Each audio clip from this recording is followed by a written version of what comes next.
Era início de maio quando tudo aconteceu. Eu tinha 38 anos, trabalhava como nutricionista em uma clínica no centro de Belo Horizonte e levava uma vida que, até aquele momento, eu chamaria de absolutamente normal. Eu e minha esposa, Júlia, morávamos em uma casa simples de 2 andares em um bairro tranquilo, afastado do barulho. Nenhum de nós nunca foi de acreditar em coisas místicas ou sobrenaturais. Júlia é professora de biologia, e eu sempre fui racional demais para me impressionar com coincidências ou superstições. Desde criança, eu tinha uma marca estranha no lado esquerdo do tórax. Era escura, oval, do tamanho de uma palma de mão. Parecia uma cicatriz antiga, mas eu nunca tinha me machucado ali. Meus pais diziam que nasci com aquilo, e ao longo da vida aprendi a conviver bem. Até achava curioso às vezes. Só que, olhando agora, foi exatamente ali que tudo começou. Numa noite de quinta-feira, depois de um dia longo de atendimentos, decidi limpar o filtro do ar-condicionado do quarto. Júlia estava dando aula online no escritório. Eu subi na escada portátil, que sempre deixávamos encostada no armário. Não sei se o piso estava molhado ou se a escada estava mal posicionada. Só lembro do barulho metálico deslizando e da sensação de queda livre. Acordei deitado no chão, com uma dor latejante na cabeça e o som distante da voz de Júlia me chamando. Tentei responder, mas minha garganta travou por alguns segundos. Ela apareceu correndo, assustada, e logo depois tudo escureceu de novo. Quando despertei pela segunda vez, estava no sofá, com uma bolsa de gelo na cabeça e o rosto dela, pálido, olhando para mim. Você desmaiou uns 3 minutos, ela disse. Quase chamei uma ambulância. Forcei um sorriso e garanti que estava bem, embora tivesse uma sensação estranha, como se algo dentro de mim estivesse desalinhado. As horas seguintes foram confusas. Eu tentava relaxar, mas flashes curtos vinham à mente, imagens sem sentido, como pedaços de um sonho interrompido. Terra seca, o som distante de vento batendo em uma lataria, um cheiro forte que eu juro sentir até hoje, pólvora. E por um instante o gosto metálico de sangue. Achei que fosse consequência da pancada. Dormi mal naquela noite, acordando várias vezes suando frio. Às 13h27 da manhã, levantei para beber água. A casa estava completamente silenciosa, exceto por um leve estalo vindo do corredor, como se alguém tivesse pisado numa tábua solta. Congelei por um segundo, mas me forcei a acreditar que era só o ar frio dilatando a madeira. No dia seguinte, tentei seguir a rotina. Atendi meus pacientes, troquei mensagens com Júlia, fingi que estava tudo bem, mas algo em mim estava mudando. Era como se minha mente tivesse aberto uma fresta para um lugar que eu não reconhecia, um vazio que me puxava. Na sexta-feira à noite tive o primeiro sonho. Eu estava em um campo aberto de terra vermelha e rachada. O ar era pesado, seco. O céu parecia empoeirado, sem cor. Eu ouvia respirações atrás de mim. 2 pessoas, talvez 3. Uma delas carregava algo pesado, e o som metálico se arrastava pelo chão. Quando virei o rosto, vi um homem alto segurando uma escopeta. Ele olhava para mim com desprezo, e sua voz ecoou como um trovão. Cava, maldito! Cava antes que eu te faça cavar com os dentes. Acordei engasgado, o peito queimando. A dor vinha exatamente do ponto onde eu tinha a marca. Júlia acendeu o abajur e me segurou pelos ombros. Eu mal conseguia explicar o que tinha visto, só dizia que era real demais, que eu sentia o gosto da poeira na boca. Nos dias seguintes, os sonhos voltaram. Sempre o mesmo cenário, os mesmos homens, o mesmo comando. E no último instante, o disparo. Eu sentia o impacto no peito, a dor atravessando tudo, e acordava com o corpo rígido, o coração disparado. Júlia insistiu para que eu fosse ao médico. Fiz ressonância, tomografia, exames neurológicos. Nenhum resultado apontava a anomalia. O médico atribuiu os episódios a trauma pós-concussão. Disse que sonhos vívidos eram comuns após um impacto forte na cabeça. Eu tentei acreditar, mas havia algo que o médico não podia explicar: os detalhes. Eu comecei a lembrar de nomes, sons, até do modelo de um carro antigo estacionado perto do campo. Um Opala marrom, com um amassado no para-choque dianteiro. Lembrava também de uma casa distante, cercada por eucaliptos, com um portão azul desbotado. Tudo era tão nítido que eu poderia desenhar. Contei tudo a Júlia uma noite enquanto jantávamos. Ela me ouviu em silêncio, apoiando o queixo na mão. Quando terminei, soltou um suspiro e disse: "Amor, você está obcecado. Isso é coisa da tua cabeça." "Mas eu descrevi lugares que eu nunca vi", insisti. "Eu sinto como se tivesse estado lá." Ela balançou a cabeça.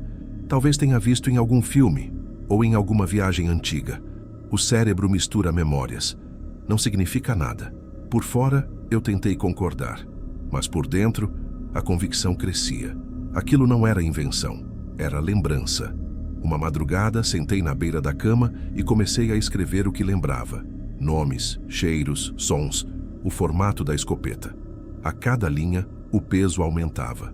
Eu lembrava de alguém me chamando de João. E o homem da arma, ele se chamava Antônio. Esses nomes vinham com uma clareza que me assustava. E quanto mais eu resistia, mais forte se tornava a sensação de que eu não era apenas um espectador daqueles sonhos. Eu era o homem sendo arrastado. No domingo seguinte, saí para correr. Precisava esvaziar a cabeça. Passei por ruas que conhecia há anos, mas algo dentro de mim reagia a cada curva, como se procurasse algo familiar. No cruzamento da Rua das Palmeiras, um caminhão passou devagar e, por um instante, senti um cheiro forte de gasolina misturado com terra. Meu estômago virou. Parei, respirei fundo e voltei para casa. Júlia me olhou com preocupação quando entrei. "Você está pálido." "Preciso descobrir o que isso é", respondi. Ela tentou argumentar, mas não ouvi. Fui até o computador e comecei a procurar por estradas de terra no interior de Minas, imagens de fazendas antigas, campos secos. Depois de algumas horas, encontrei uma foto que me fez gelar. Um terreno abandonado em uma cidade chamada São Geraldo do Norte, a pouco mais de 180 quilômetros dali. A paisagem era idêntica à dos meus sonhos. As rachaduras no solo, o galpão de madeira ao fundo, até uma árvore caída perto de uma cerca. Eu soube, sem sombra de dúvida, que aquele era o lugar. Mostrei a imagem para a Júlia. Ela franziu o senho. "E o que você vai fazer com isso?" "Eu preciso ir lá." Ela riu, nervosa. "Você quer dirigir quase 200 quilômetros por causa de um sonho?" "Não é um sonho, Júlia. É uma lembrança." Ela levantou da mesa, irritada, e saiu para o quarto. Fiquei ali, sozinho, encarando a tela. Pela primeira vez em muitos anos, senti medo de mim mesmo. Nos dias seguintes, tentei agir normalmente, mas a ideia me corroía. Até o som da chuva no telhado me fazia lembrar do disparo. Eu evitava olhar para o espelho. Toda vez que via a marca no peito, era como se alguém me observasse de dentro dela. 3 semanas depois do acidente, decidi que iria. Não disse nada a Júlia naquela noite, mas ela percebeu minha inquietação. Na manhã seguinte, enquanto eu arrumava uma mochila, ela me perguntou para onde ia. Contei tudo. Esperei uma reação de raiva, mas o que vi foi medo. "Se você for, eu vou junto." Ela disse, firme. E foi assim que, numa manhã nublada de sábado, pegamos o carro e seguimos rumo ao interior. A estrada parecia não ter fim. Saímos de Belo Horizonte pouco depois das 7 da manhã, com o céu ainda acinzentado e uma garoa fina cobrindo os morros. Júlia dirigia em silêncio, com os dedos apertando o volante de vez em quando, como se lutasse contra a vontade de me perguntar de novo se eu tinha certeza daquilo. Eu observava a paisagem mudar pelas janelas. As avenidas largas deram lugar a pequenas rodovias, depois a trechos de terra, pontes estreitas e vilarejos quase vazios. Quanto mais nos afastávamos da cidade, mais aquela sensação de déjà vu crescia dentro de mim. Cada curva, cada cruzamento, cada placa enferrujada, tudo parecia já conhecido. Às 9h52, passamos por uma estrada ladeada por eucaliptos e eu pedi para ela reduzir a velocidade. "É por aqui", murmurei.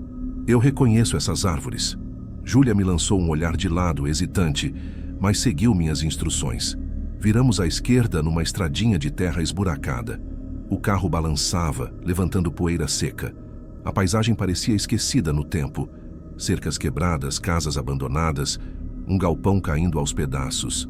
Cada metro percorrido fazia meu coração bater mais forte. "Daniel, você nunca esteve aqui antes?" Ela perguntou, a voz trêmula. "Nunca", respondi, sem tirar os olhos da estrada. Mas eu sei onde estamos indo. Por volta das 11h15, o caminho se abriu para um campo amplo de terra avermelhada, rachada pelo sol. O vento soprava baixo, fazendo um som estranho, quase como um sussurro. Eu pedi para ela parar o carro. Ficamos ali, por alguns segundos, apenas ouvindo o motor desligado e o barulho distante de algum bicho no mato. É aqui, falei, quase sem voz. Desci e caminhei devagar. A cada passo, o chão me parecia mais familiar, como se eu já o tivesse pisado 1000 vezes. Júlia veio atrás, apreensiva, olhando ao redor. Aqui o quê, Daniel? O que você acha que tem aqui? Eu respirei fundo. Eu cavei aqui. Ela ficou em silêncio por um tempo, só me observando. O vento levantou um redemoinho de poeira que passou entre nós e desapareceu. Você está me assustando, ela disse enfim. Vamos voltar. Isso não faz sentido. Mas naquele instante, alguma coisa dentro de mim quebrou. Me ajoelhei e comecei a cavar com as mãos. A terra era dura, seca, quente. As unhas começaram a rachar e eu continuei, ofegante, ouvindo Júlia atrás de mim implorar para parar. Cavei talvez uns 40 centímetros quando senti um toque diferente. Algo sólido, não pedra. Algo mais liso. Passei a mão e senti uma textura que me fez congelar.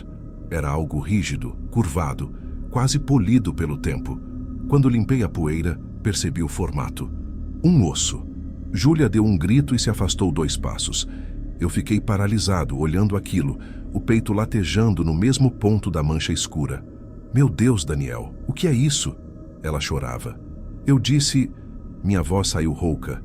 Eu disse que era aqui. Por instinto, recuamos e corremos até o carro. Júlia pegou o celular com as mãos tremendo e ligou para a polícia local. Tentou explicar, entre soluços, que tínhamos encontrado um osso humano em um terreno abandonado. Eu fiquei sentado no capô coberto de poeira, olhando fixamente para o buraco que havia cavado. Em menos de 40 minutos, 2 viaturas chegaram. Os policiais, incrédulos, olharam o local e começaram a escavar com paz. Quando um deles retirou um crânio coberto de terra, Júlia virou o rosto e chorou baixinho. Eu, por outro lado, fiquei estranhamente calmo. Era como se uma parte de mim já soubesse, desde o início, o que encontraríamos ali. A perícia foi chamada. Fizeram fotos, mediram o local, recolheram o esqueleto. Um dos policiais, um homem baixo e calvo, me perguntou como eu havia encontrado o corpo. Contei a verdade. O acidente, os sonhos, a marca no peito. Ele me olhou com desconfiança. Depois anotou tudo e disse: Vamos precisar que o senhor venha à delegacia de São Geraldo amanhã para prestar depoimento. Voltamos para o hotel da cidade ao entardecer. Júlia não falava nada. Sentou na cama e ficou olhando para o chão. Eu também não sabia o que dizer. Havia um peso no ar, algo que parecia nos acompanhar desde o campo.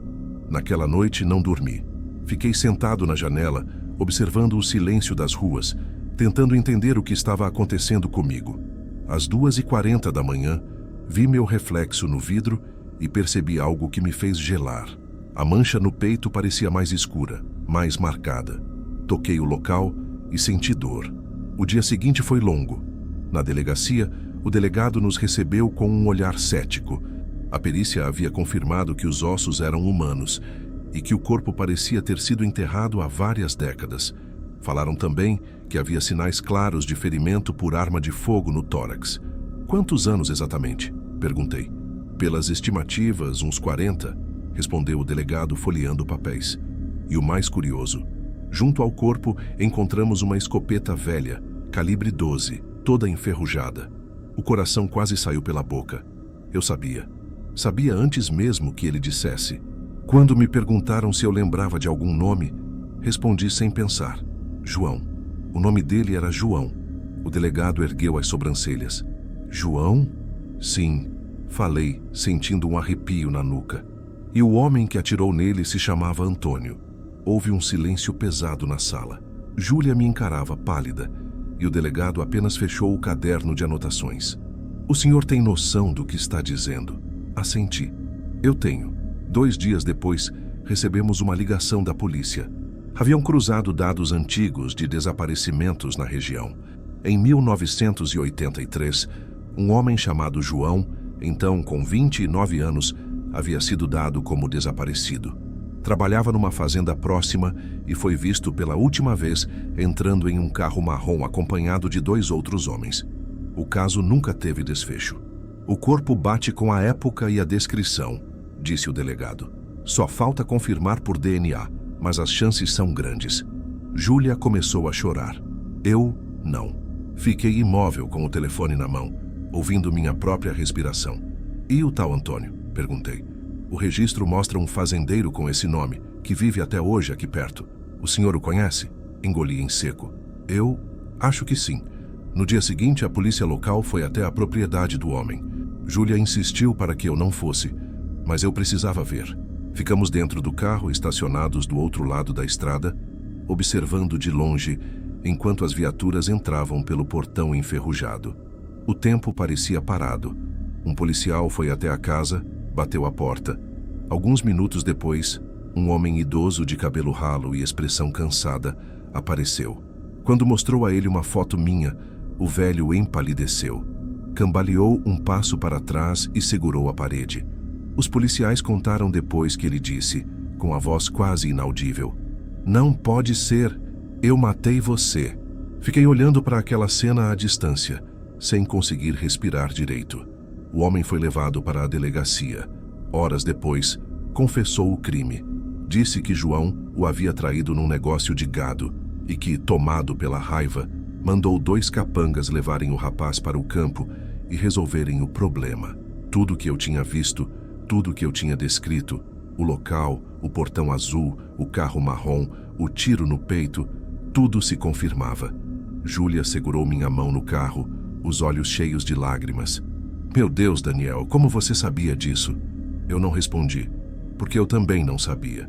Naquela noite voltamos para casa em silêncio. Não ligamos o rádio, não trocamos uma palavra. Eu apenas olhava pela janela, sentindo o peso de algo que não conseguia explicar. Gostou do relato? Comente de que cidade está assistindo e se inscreva no canal. Agora vamos continuar com essas histórias arrepiantes. Sempre considerei meus sonhos apenas distrações do cérebro, ecos do dia, fragmentos sem sentido. Até que, há alguns meses, comecei a ter um sonho que não parecia meu. Meu nome é Irene, tenho 36 anos e moro em Sorocaba com meu marido, Rogério. Ele é técnico em eletrônica e viaja muito a trabalho. Eu sou professora de artes e passo boa parte do tempo sozinha em casa. Nossa rotina sempre foi previsível, pacata, quase monótona. O primeiro sonho veio numa madrugada de chuva. Eu estava em uma igreja. Tudo era em tom sépia, como se o tempo tivesse parado nos anos 70. Havia flores brancas enfileiradas nos bancos, um cheiro forte de madeira e perfume antigo. E eu usava um vestido de noiva, daqueles volumosos, com renda grossa e mangas bufantes. As pessoas me olhavam sorrindo. Um coro cantava baixo. No altar, o noivo me esperava. Eu tentava ver o rosto dele, mas era como olhar através de um vidro embaçado. O terno escuro, o cabelo bem penteado, e algo no modo como ele me segurava, uma força fria contida demais. E então, sempre da mesma forma, o sonho mudava. A luz na igreja diminuía, o ar ficava pesado, o noivo se inclinava e sussurrava algo que eu não conseguia entender.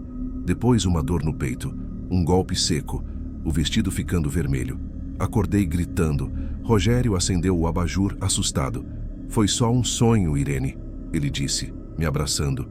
Eu ri, tentando disfarçar o medo, e voltei a dormir. Mas o sonho veio de novo, noite após noite, sempre igual. Com o tempo, percebi detalhes novos. O vitral do lado esquerdo, que deixava a luz avermelhada cair sobre o chão. O som de um relógio antigo marcando as horas. A voz do padre dizendo algo sobre união eterna. Eu acordava com o coração acelerado, com a sensação de estar lembrando, não imaginando. Um dia sonhei de novo com a igreja, mas dessa vez o calendário na parede me chamou a atenção. 16 de dezembro de 1972. Acordei suando frio. Contei tudo a Silvia, minha amiga mais próxima. Ela ouviu em silêncio e disse: "Você descreve tudo como se realmente tivesse estado lá. Já pensou em pesquisar se essa igreja existe mesmo? Achei a ideia absurda, mas mesmo assim comecei a procurar. Passei dias olhando fotos antigas, arquivos, imagens de igrejas históricas. Nada batia. Até que numa tarde, encontrei uma fotografia antiga enquanto ajudava Rogério a mexer em umas caixas que eram da mãe dele, Lídia. Entre recortes e documentos, havia uma foto de casamento. Uma mulher jovem, vestida de noiva, e um homem de terno escuro ao lado dela. O que me fez congelar foi o fundo da foto. A mesma igreja do meu sonho. Quem são? Perguntei, tentando esconder o tremor na voz. Rogério olhou rapidamente e respondeu. Meu pai, Eugênio, e a primeira esposa dele. Primeira? Meu pai sempre evitou falar sobre isso, mas me contou que ela morreu muito nova, acho que pouco tempo após o casamento. Eu sou filho do segundo casamento dele, com a minha mãe. Ele disse isso com naturalidade, sem notar minha reação. Aquilo me atingiu como um soco. Eu mal conseguia respirar. Nos dias seguintes, comecei a prestar mais atenção nas fotos antigas. Havia várias guardadas na sala da sogra. Em uma delas, vi Eugênio ainda jovem, de perfil. Aquele rosto. Aquele mesmo rosto que eu via nos sonhos. A cada noite o sonho ficava mais claro, mais nítido. Eu já conseguia ouvir a voz do homem, o tom calmo, quase terno, dizendo: agora acabou. E logo em seguida, o sangue. O mais estranho é que comecei a notar pequenos lapsos no dia a dia, coisas banais, mas perturbadoras. Um dia encontrei pétalas de lírio no tapete da sala, mesmo sem ter flores em casa. Outra noite, ouvi o som de passos lentos no corredor, embora Rogério estivesse dormindo. Às vezes eu sentia cheiro de madeira encerada, o mesmo do sonho. Eu tentava ignorar, racionalizar, mas o incômodo crescia. Até que, certa manhã, Rogério comentou que precisava viajar para resolver uma questão de herança. Disse que herdara uma pequena propriedade rural do pai, perto de uma cidade chamada São Vicente do Alto. O nome me pareceu familiar, mas não soube dizer por quê. Ele sugeriu que eu fosse junto, para respirar um pouco. Concordei. Talvez mudar de ares me ajudasse a parar de pensar naquilo. Saímos cedo, o céu ainda cinza. Rogério dirigia o carro em silêncio, com uma música antiga tocando baixinho no rádio. Detalhes, do Roberto Carlos. A estrada era estreita, cercada de mato alto e pequenas fazendas. À medida que avançávamos, um desconforto crescia em mim, uma sensação de repetição, como se eu já tivesse feito aquele percurso antes. Depois de quase 2 horas, entramos na cidade. Pequena, com casas simples e uma praça central. E foi então que a vi. A igreja. O mesmo vitral avermelhado, o mesmo campanário com sinos de ferro, o mesmo portão enferrujado que eu empurrava em sonho. Meu corpo travou. Pedi para ele parar o carro. O que foi? Perguntou Rogério olhando de lado. Eu já vi essa igreja antes. Ele ficou calado por um instante, depois disse com naturalidade. Foi aqui que meu pai se casou da primeira vez. Senti um arrepio percorrer minha coluna. Com a mulher que morreu? Ele assentiu, desviando o olhar. Saí do carro devagar. Caminhei até o portão e encostei as mãos no ferro frio. O vento fazia as folhas baterem umas nas outras num som seco. Lá dentro, o chão de madeira brilhava sob a luz colorida do vitral. Exatamente como no sonho. O coração batia tão forte que parecia ecoar nos ouvidos. Quando voltei para o carro, Rogério me observava em silêncio. O olhar dele era difícil de decifrar. Nem preocupação, nem curiosidade. Algo entre irritação e desconforto. Por que ficou tão pálida? Perguntou, forçando um sorriso. Porque... Respirei fundo. Essa é a igreja que eu venho sonhando há semanas. Ele não respondeu. Apenas ligou o carro e disse num tom seco. É só uma coincidência, Irene. Mas nada na voz dele soou como tranquilidade. Durante o resto da viagem, o silêncio foi denso. Rogério evitava olhar para mim. Eu também não conseguia parar de encarar a paisagem, tentando entender o que estava acontecendo. Mais tarde, já na casa simples da propriedade, encontrei uma senhora idosa que cuidava do lugar. Chamava-se Dona Norma. Perguntei casualmente sobre a igreja da cidade. Ela hesitou. A de São Vicente? Ah, minha filha. Bonita, né? Mas tem uma história triste. Meu corpo gelou. Que história? Faz tempo, nos anos 70. Uma noiva foi morta no dia do casamento. O noivo, dizem que foi ele quem fez isso. Ela fez o sinal da cruz. Foi uma tragédia. Você lembra o nome? Perguntei com a voz baixa. Ela pensou por um momento. Acho que era Eugênio. Um rapaz muito bonito, mas problemático, dizem.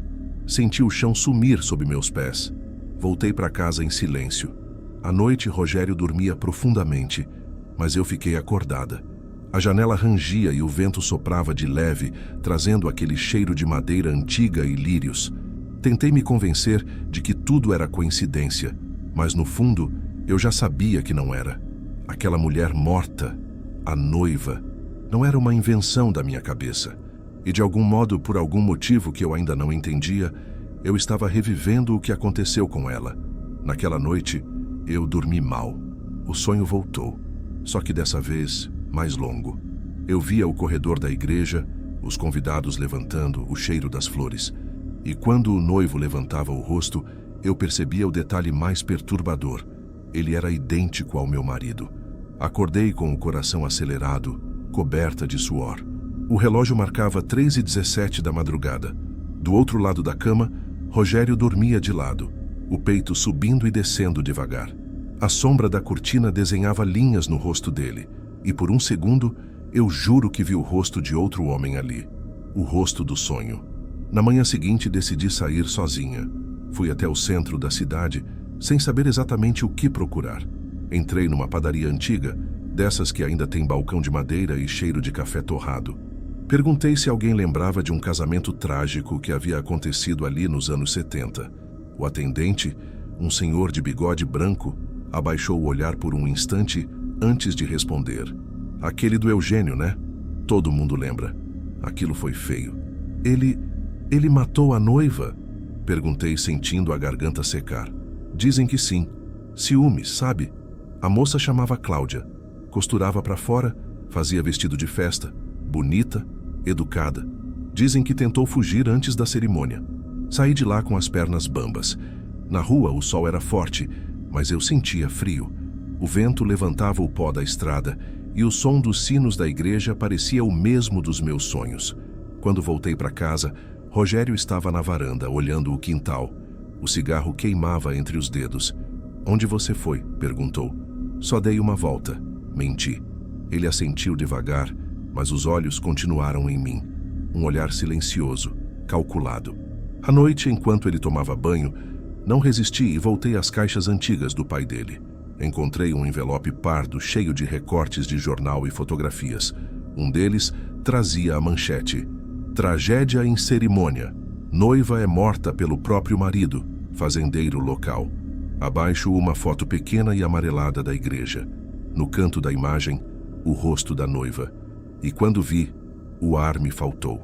Era igual a mim. O mesmo formato de rosto, o mesmo olhar assustado. Meu coração disparou. Senti uma vertigem, como se o chão girasse. Dobrei o recorte e guardei de novo, tentando não deixar vestígios. Rogério saiu do banho logo depois. Estava diferente, calmo demais. Sentou-se na beira da cama, passou a mão nos meus cabelos e perguntou quase num sussurro: "Você acredita que o sangue pode carregar culpa?" Demorei a responder. "Não sei." "Por quê?" "Às vezes eu penso que o meu pai fez ficou dentro de mim de algum jeito." Fiquei imóvel. "Eu nunca conheci ele de verdade", continuou, "mas sinto como se eu tivesse herdado os pensamentos dele, as reações, o jeito de sentir raiva. Aquela confissão me gelou. Eu quis dizer alguma coisa, mas não consegui." Ele deitou e virou para o lado. Fiquei olhando o teto com o coração pesado, sentindo que algo dentro dele estava se rompendo. Por volta das 3 da manhã, ouvi barulhos vindos da cozinha. Gavetas sendo abertas, um rangido metálico. Levantei devagar, tentando não fazer barulho. Quando cheguei à porta, vi Rogério parado diante da pia com as luzes apagadas. Na mão dele, uma faca refletia o luar que entrava pela janela. "Rogério!" Chamei, quase sem voz. Ele não se virou de imediato. Quando virou, os olhos estavam marejados. "Eu sonhei com ela", disse. "A noiva." Ela gritava e eu não conseguia me mover. "Coloca a faca, por favor", pedi, dando um passo para frente. Ele respirou fundo, colocou a faca sobre a pia e encostou as 2 mãos no rosto. como se quisesse arrancar algo de dentro de si. Eu não quero ser como ele, Irene. Eu juro que não quero. Me aproximei devagar e toquei o ombro dele. O corpo dele tremia. Ele se virou, me abraçou com força, força demais, e sussurrou no meu ouvido. Às vezes parece que estou vivendo a vida dele, que o destino já foi escrito, e eu só estou repetindo. Eu não disse nada. Apenas fiquei ali com o coração acelerado, esperando o abraço terminar. No dia seguinte, ele disse que queria ir embora da cidade. Aquele lugar me faz mal, afirmou. Eu concordei imediatamente. Voltamos para Sorocaba. Mas, mesmo longe, algo mudou. Rogério começou a ter acessos de raiva por coisas pequenas. Uma vez, gritou comigo porque atendi o telefone antes dele. Outra, porque saí para trabalhar sem avisar. Não era o mesmo homem. Tentei conversar, sugeri terapia, mas ele apenas sorria e dizia que estava tudo bem. Até que numa madrugada, acordei com o som da campainha. Fui até a porta e quando abri, não havia ninguém.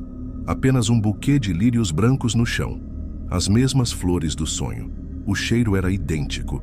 Atrás do buquê, um bilhete dobrado, escrito com caligrafia firme. Agora acabou. Fiquei parada ali, com o papel tremendo nas mãos. Olhei em volta e vi, do outro lado da rua, um homem parado sob o poste. Por um instante pensei que fosse Rogério, mas o rosto parecia mais velho, o cabelo grisalho, idêntico às fotos de Eugênio. Pisquei, e ele não estava mais lá. Voltei para dentro, travei todas as portas e me sentei no chão, tentando controlar o choro. Quando Rogério voltou de viagem 2 dias depois, fingiu não saber de nada, mas havia arranhões novos em suas mãos. Desde então, eu não sonho mais com a igreja. Só acordo às vezes, de madrugada, com o coração disparado, achando que alguém está me observando no escuro. E quando Rogério se deita ao meu lado e me abraça, sinto o mesmo frio no peito que sentia no sonho. Um frio que não vem de fora, vem de dentro. Às vezes penso que algumas histórias não precisam de fantasmas para voltarem. Basta alguém disposto a repeti-las.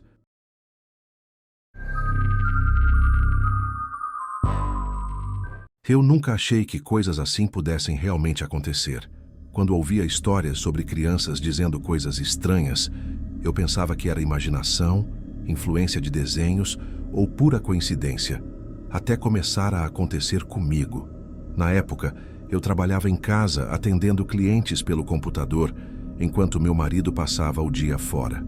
Nosso filho tinha 4 anos. Era uma criança calma, curiosa, do tipo que inventa amigos imaginários e faz perguntas demais. Morávamos num apartamento pequeno, em um bairro tranquilo, com prédios baixos e vizinhos que se cumprimentavam no elevador, mas nunca passavam disso. As manhãs eram sempre iguais. Ele acordava antes de mim, arrastava o cobertor até a sala e ficava vendo desenho enquanto eu preparava o café. O som da chaleira e o barulho da televisão se misturavam com o ruído distante dos carros.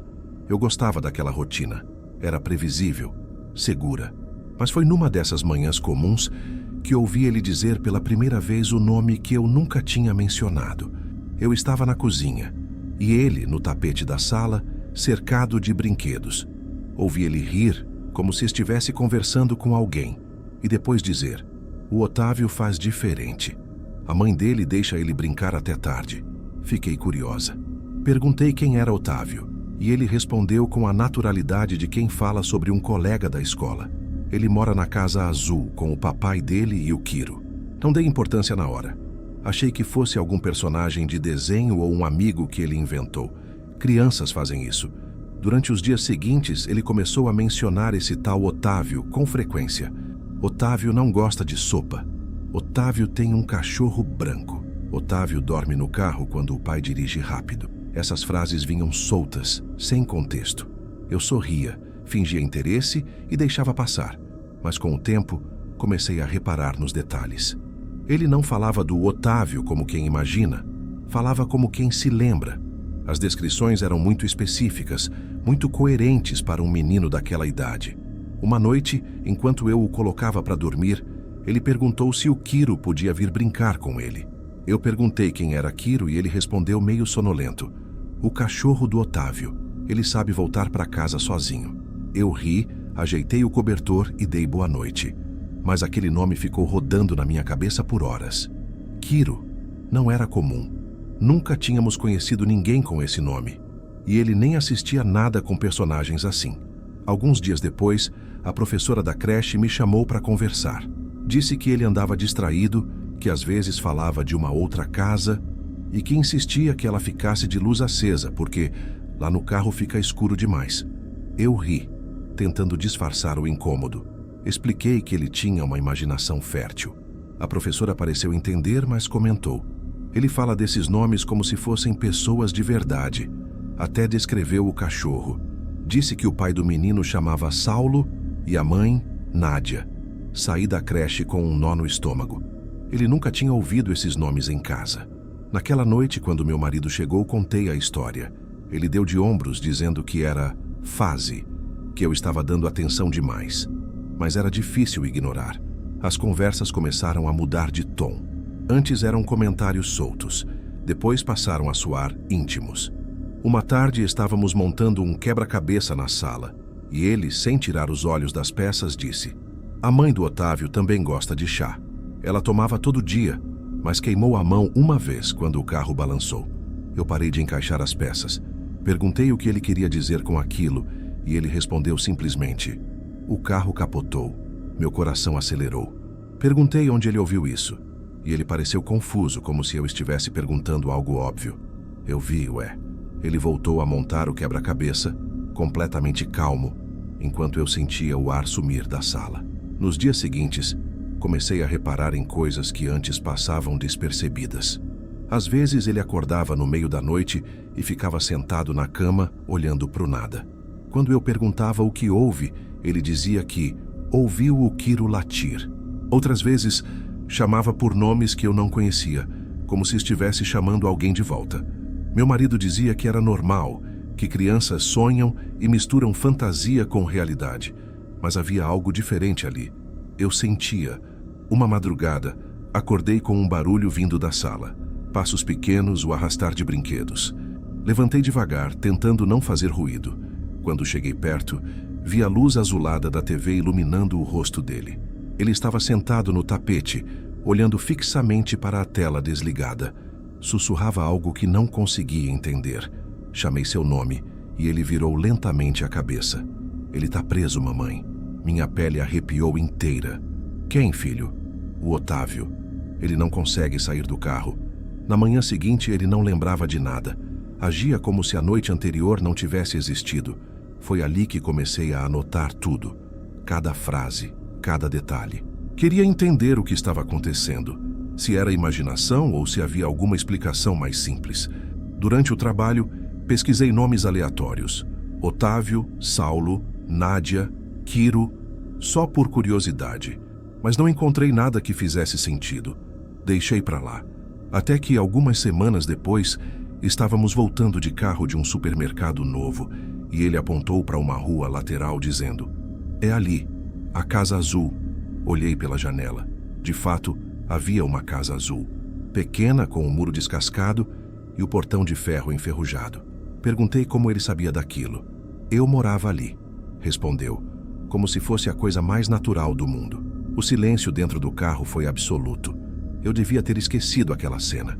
Devia ter rido e seguido a vida, mas alguma coisa naquele jeito dele dizer eu morava ali ficou martelando na minha cabeça.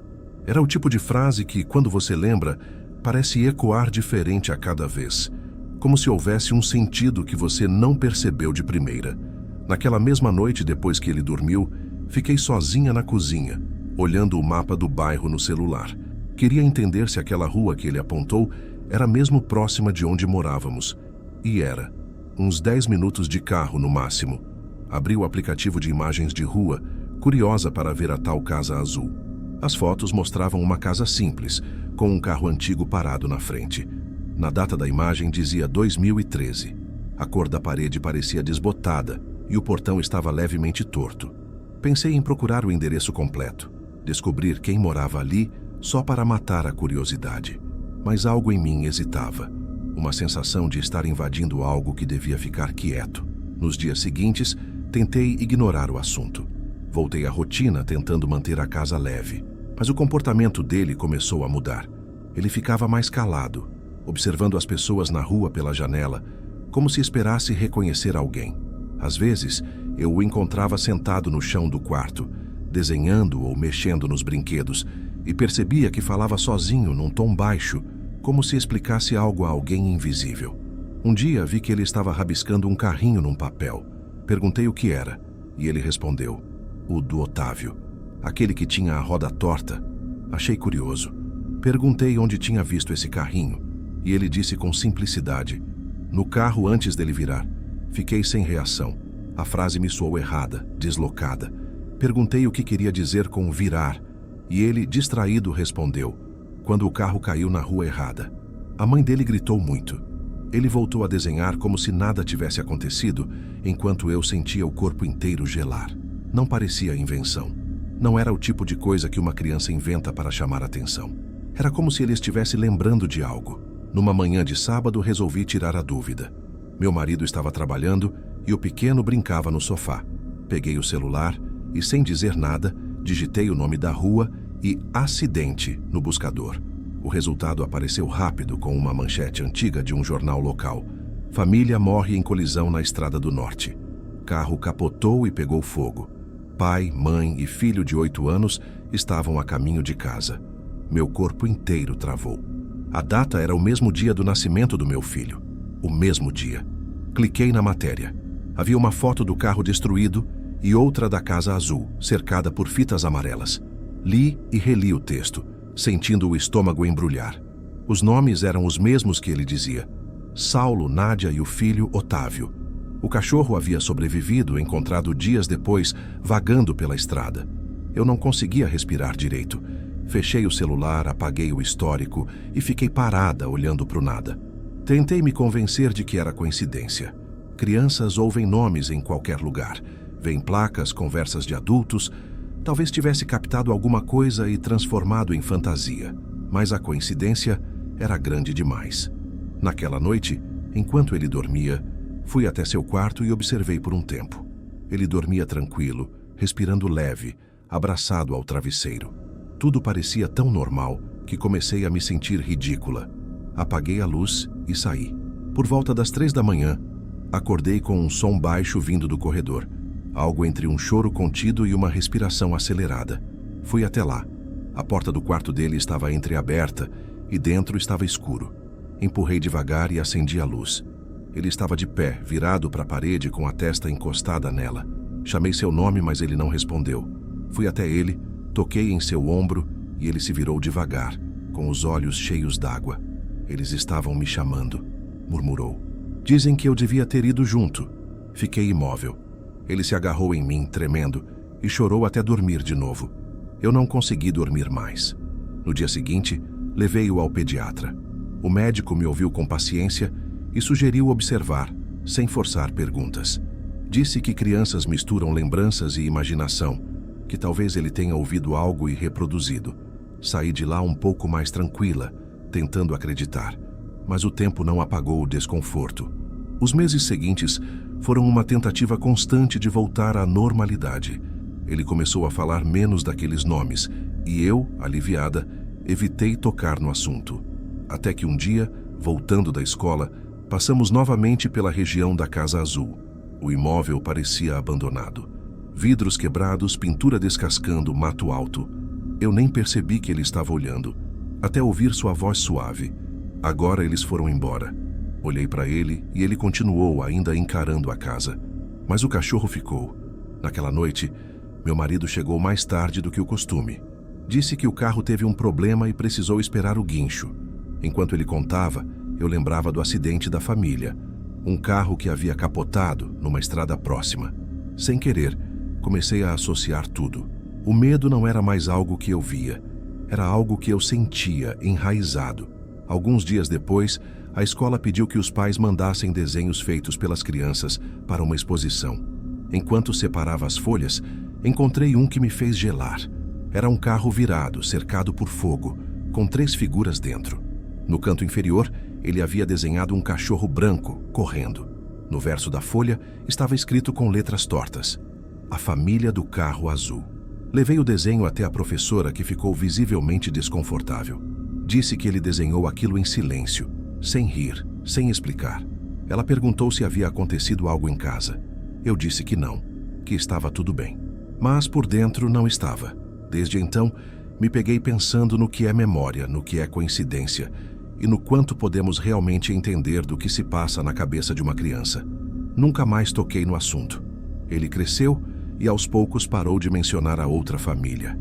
Às vezes ainda parece olhar para o nada, como se ouvisse algo que eu não ouço, mas nunca mais falou o nome deles. Guardei aquele desenho numa caixa, junto com o recorte do jornal. Não por curiosidade, mas por medo de esquecer que aquilo aconteceu de verdade. Porque às vezes, à noite, quando o vento passa pela janela e o silêncio toma conta da casa, ainda acho que ouço um latido distante, baixo, rápido, como se alguém chamasse por ele. E toda vez que escuto, penso na mesma coisa. Na estrada, o carro, o fogo e o dia em que meu filho nasceu.